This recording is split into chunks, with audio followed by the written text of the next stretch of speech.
Hi, this is देव। और इस video में हम लोग फिर से बात करने वाले हैं उपग्रह गति एवं भू स्थिर उपग्रह के बारे में।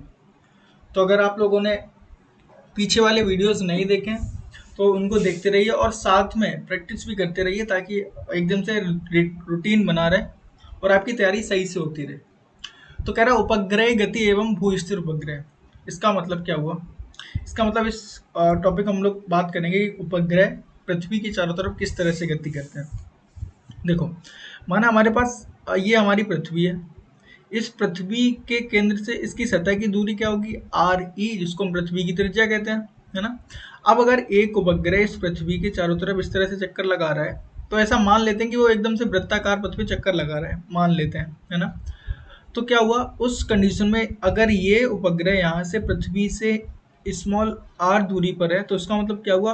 वो आर क्या होगी? आर ई प्लस पृथ्वी की सतह से दूरी जो है वो एच। तो मतलब इसका मतलब आर बराबर क्या हम मानेंगे? आर ई प्लस एच, है ना।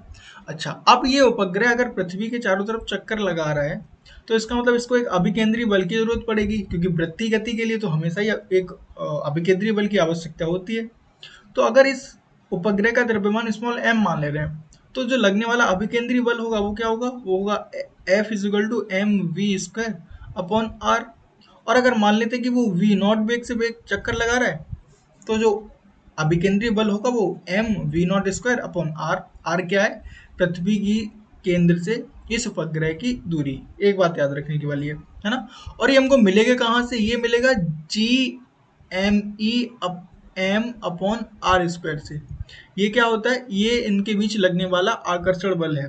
तो देखो, इसको कंपेयर हम करते हैं अपने, मान लो ये एक रस्सी डोरी थी ना, इस डोरी से हमने एक पत्थर को बांध लिया। अब जब इस पत्थर को हम घुमाते हैं ना, तो इस पत्थर को भी एक अभिकेंद्री बल की जरूरत होती है, और वो अभिकेंद्री बल कहाँ से मिलता है? इस डोरी से। यहाँ क्या हो रहा है, जब हम इस उपग्रह को घुमा रहे हैं, मतलब ये जब ये उपग्रह घूम रहा है, तो इस उपग्रह और इस पृथ्वी के बीच में एक बल लगता है, इसको कहते हैं गुरुत्वाकर्षण बल। तो वो गुरुत्वाकर्षण बल ही M V square upon R का काम करेगा। अब जरा इक्वेशन को सॉल्व कर लेते हैं, क्योंकि हमको वेलोसिटी का मान चाहिए। तो उसको निकालने के लिए देखो, आर स्क्वायर से आर कैंसिल हो गया, स्मॉल एम से एम कैंसिल हो गया, और उसके बाद हमें क्या मिल गया? V not square is equal to हमारे पास आ गया जी, सॉरी ये एम कैंसिल होगा, एम ई नहीं, जी एम ई बटे आर, है ना। और इसका मतलब वी नॉट का अगर हम मान निकालेंगे, तो V not is equal to क्या जाएगा? अंडर रूट के अंदर G M E upon R. अच्छा, आर का मतलब क्या था? आर का मतलब था आर ई प्लस एच। तो जरा उसको रिप्लेस कर देंगे, तो वी नॉट बराबर क्या हो जाएगा? वी नॉट बराबर अंडर रूट के अंदर G M E upon R E plus H. ये हो गया। अच्छा, अब इसको हम थोड़ा सा और कन्वर्ट कर सकते हैं। कैसे? हालांकि एक्सप्रेशन ये भी एकदम से सही है, लेकिन इसको तरह तरह से मैनिपुलेट कर सकते हैं।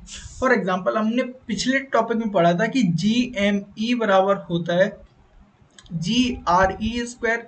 तो जरा इसको रिप्लेस कर देंगे। तो जब हम इसको रिप्लेस कर रहे होंगे इसके अंदर, तो V not is equal to हमको मिल जाएगा, जी एम ई की जगह हमको लिखना है जी आर ई स्क्वायर। तो जहां जी एम ई लिखा है वहां हम लिख देंगे जी आर ई स्क्वायर। तो ये देखो, जी आर ई स्क्वायर बटे आर ई प्लस एच, है ना। अब ये स्क्वायर है तो बाहर निकालेंगे तो अंडर रूट के बाहर चला जाएगा, तो ये हो जाएगा बराबर आर ई ब्रैकेट के अंदर G plus R E plus H.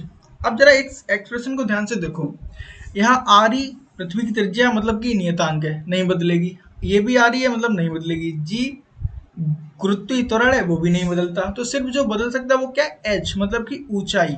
इसका मतलब क्या है कि एक उपग्रह की कक्षीय चाल, ऑर्बिटल वेलोसिटी बोल सकते हैं इसको।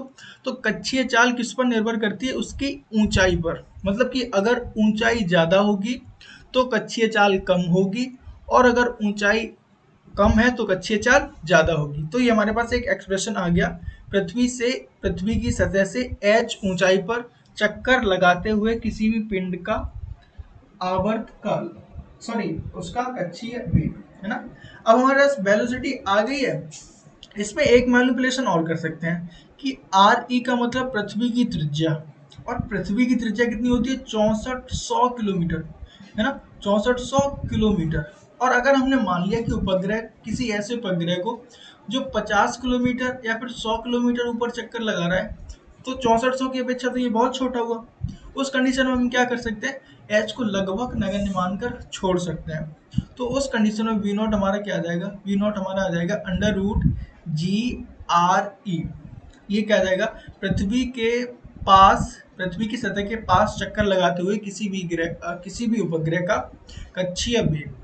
जी का मान हमको पता है, आर ई का मान हमको पता है, तो जब हम इसको सॉल्व करते हैं तो लगभग ये कितना आ जाता है, 7.9। आप इसको आराम से सॉल्व करके देख सकते हैं, किलोमीटर पर सेकेंड, मतलब कि लगभग 8 किलोमीटर प्रति सेकेंड के वेग से कोई भी उपग्रह जो पृथ्वी के पास में चक्कर लगा रहा है, वो उसकी गति इतनी होती है।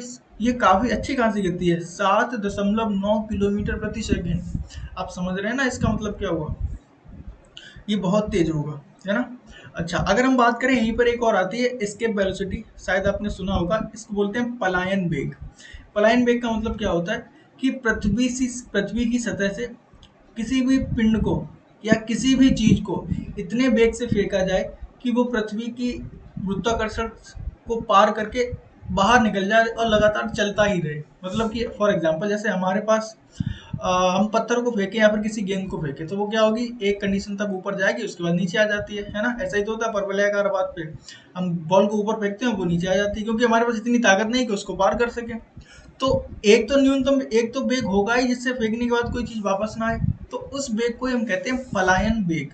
और उसका मान कितना होता है, 11.2 किलोमीटर प्रति सेकेंड, या फिर इसको कहते हैं एस्केप वेलोसिटी, वीई बराबर ये होता है अंडर रूट 2 GRE, है ना। तो ये भी याद रखने वाली बात है, यहाँ पर पलायन वेग आ गया। मतलब कि अगर किसी भी चीज को इतनी वेलोसिटी दी जाए कि वो पार कर जाए, तो वो उस वेग को कहते हैं पलायन वेग, है ना। अच्छा, यहाँ देखें, वी नॉट क्या है, अंडर रूट जी आर ई, और इसके वेलोसिटी क्या है, सॉरी, वी नॉट है अंडर रूट जी आर ई और इसके वेलोसिटी है अंडर रूट 2 GRE। इसका मतलब क्या हुआ कि अगर हम कोई भी उपग्रह जो पृथ्वी के चारों तरफ चक्कर लगा रहा है, उसके वेग को अंडर रूट 2 गुना कर दें, तो वो क्या हो जाएगा, इसके वेलोसिटी के बराबर हो जाएगा। मतलब कि वो उपग्रह पृथ्वी की कक्षा को छोड़कर बाहर चला जाएगा, है ना। ये एक और इनसाइट था, ठीक है। आगे अगर हम अगली बात करें भू स्थिर उपग्रह की, तो भू स्थिर उपग्रह का मतलब ऐसा उपग्रह जो पृथ्वी के सापेक्ष स्थिर मालूम पड़े। अब ये थोड़ी मजेदार बात है सोचने वाली। देखो, ये रही हमारी पृथ्वी, इस तरह से अगर ये पृथ्वी है तो ये अपनी एक्सिस पे, मिस्टेक, ये अपनी एक्सिस पे हमें पता है 23.5 डिग्री झुकी हुई है, और ये क्या करती है, अपनी अक्ष के अनुदिश घूमती है, अक्ष के चारों तरफ घूमती है, और एक चक्कर लगाने में इसको लगभग 24 घंटे मानते हैं। हम लोग तो 24 घंटे ही मान लेते हैं, हालांकि वो एक साइडियल दिवस थोड़ा सा मान कम होता है, लेकिन मान लेते हैं लगभग 24 घंटे का टाइम लगता है पूरा। अब अगर हम क्या करें, एक ऐसे उपग्रह को छोड़ दें, मतलब पृथ्वी के ऊपर भूमध्य रेखा पर एक ऐसे उपग्रह को छोड़ दें जो 24 घंटे में ही अपना चक्कर पूरा करे, तो होगा क्या। मान लो यहाँ पर कोई बिंदु पी है ना, कोई बिंदु पी है, और ये रही इक्वेटर, मतलब कि भूमध्य रेखा। तो अब अगर इस बिंदु पर क्या करेंगे, ये बिंदु क्या होगा, पृथ्वी के साथ साथ घूम रहा होगा, और ये उपग्रह भी घूम रहा होगा। पृथ्वी मान लो 1 घंटे बाद यहाँ पहुंच गई, तो हमने तो 24 घंटे का मतलब हमने तो इस तरह से इतने वेग से फेंका है, इतनी ऊंचाई पर फेंका है कि वो क्या करे, 24 घंटे में ही अपना चक्कर लगाए। तो इसका मतलब जब वो वाला ये वाला बिंदु यहाँ पहुंचेगा, तब उपग्रह यहाँ पहुंच जाएगा। ये बिंदु यहाँ पहुंचेगा तो उपग्रह यहाँ पहुंचेगा, ये बिंदु यहाँ पहुंचेगा तो फिर ये उपग्रह यहाँ पहुंच जाएगा। मतलब कि हर एक कंडीशन में इस पॉइंट पर ये लगेगा कि ये उपग्रह इसके ऊपर टंगा हुआ है, मतलब यहीं पर स्थिर है। तो ऐसा उपग्रह जिसका परिक्रमण काल 24 घंटे या फिर एक साइडियल दिवस होता है, उसको कहते हैं क्या, भू स्थिर उपग्रह। और जब इसको हम सॉल्व करते हैं तो लगभग हमारे पास जो मान निकल के आता है वो होता है 36,000 किलोमीटर। कितना ऊपर, 36,000 किलोमीटर ऊपर रखते हैं। ये मान कहाँ से निकल के आता है, देखो हमको क्या पता है, आवर्तकाल पता है इसका, एक दिन होता है ना। अच्छा, आवर्तकाल बराबर वैसे होता क्या है, तो अगर हम आवर्तकाल की बात करें तो आवर्तकाल अगर एक वृत्त है, मान लो एक सर्कल है, उसके अनुदिश कोई पिंड चक्कर लगा रहा है, तो आवर्तकाल का मतलब क्या है, एक पॉइंट से जब वो घूमकर वापस उसी जगह पर आ गया, तो इसको हम कहते हैं आवर्तकाल।